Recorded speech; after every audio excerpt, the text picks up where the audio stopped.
বন্ধুরা, তোমরা তো সবই জানো। তোমাদের নতুন করে কি বলবো? মেয়েটার যে অবস্থা, জামাইটারে এত বছর টানা খাঁচা করিয়া তাও সেই জামাইটা দেখো না এখন চলে গেল। আর মেয়েটা সেই শরীরটাও ভালো না, এই চেল্লাচেল্লি কান্নাকান্নি করে এখন মেয়েটার শরীরটা আর ভালো না। তাই আমি ওরা এই যে কয়েকদিন নিয়ে এসেছি, ভাতও খাচ্ছে না, খেতেও চায় না। আর এই সারাদিন শুয়ে থাকবে, কান্নাকাটি করবে, তো ভিডিও টিডিও কিছুই করতে পারছে না। তাই আমি বললাম কোথায় এই শরীরটা ভালো না, তাই বললাম আর একটু আমি একটু বলে দিই তোর বন্ধুদের। এই মাথায় যন্ত্রণা হয়েছে, চুলের ভিতরে এই ঘাড়ে মানে শিরায় যে বুঝিছে যন্ত্রণায় হয়ে থাকতে পারছে না। আর শরীরটা ভীষণ দুর্বল, মাথা নিয়ে খাড়া হতে পারে না। স্নান করে তাই সন্ধ্যার সময় সারাদিন শুয়ে থাকবে। ও রিঙ্কি ওঠ, ওর বাবা ওঠ, সেই রিঙ্কি তাও সে উঠবে না, ধরে ধরে উঠে নিতে যাচ্ছে। এই অবস্থার মধ্যে মেয়েটা রয়েছে, ও হাঁটতে গেলে পড়ে যাচ্ছে। মেয়েটা সে খাচ্ছে না, রোগায় গেছে, গায়ে একটা বল নেই, মাথা নিয়ে তা খাড়া হতে পারছিস না। মাথার যন্ত্রণায় মাথা পেটে যাচ্ছে, সারাদিন চিনতে পারবে আর কান্নাকাটি করবে। এত বোঝাচ্ছি যে কান্না করিস না, আর যে যাবার সে চলে গেছে তাও তাও শুনছে না। বাবা ছেলেটার দিকে তাকা, ওই ছেলেটার দিকে তাকায় তো বাঁচতে হবে, অত ভেঙে পড়লি হবে?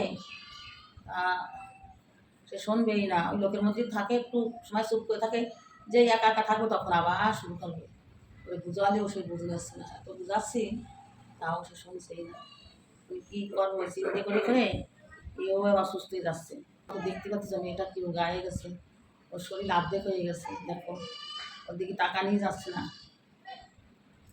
কী করবো, তোমরা সবাই একটু বোঝাও, তোমরা যারা বন্ধুরা আছো সবাই একটু বোঝাও। এক গতি হবে, ভগবান যতক্ষণ ধরে নিয়ে গেছে আর এদের রেখে গেছে, এক অবস্থা হবেই এর। সবাই একটু ওকে বোঝাও, আর ওর পাশে তোমরা সবাই একটু থেকো। তোমরা সবাই পাশে একটু থাকলেই মেয়েটা বাঁচবে। তোমাদের কথা তো প্রায়ই বলে আমার কাছে, মা আমার বন্ধুরা যা আমার সাপোর্ট করে, আমার বন্ধুগুলো ওরা আসে বলে আমি বেঁচে আছি। তোমরা আর পাশে সর্বদা থাকো, সবসময় থাকো, তোমাদের জন্যই মেয়েটা যদি বাঁচে।